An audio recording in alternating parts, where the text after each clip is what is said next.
Hey everybody, welcome back to Caddy Girl Garage. So talking about baby here. I've got the motor back today. Looks gorgeous. We're not going to unwrap it yet until we're ready to put valve covers on and things like that.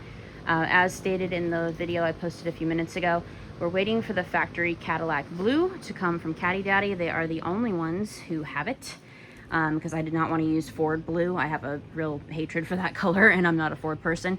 So I wanted the correct Cadillac navy blue for the engine. But I just wanted to show you guys this. My dad painted all the engine bay, the black parts. We left the original Gotham Gold yellow paint because again, this isn't really about like restoration. We're kind of trying to preserve this car. But we wanted the black engine bay parts to look really nice. And as you guys can see, it looks fantastic. A little bit dusty. He did this probably about a week ago. We've been waiting on the motor for a while, but it just looks great.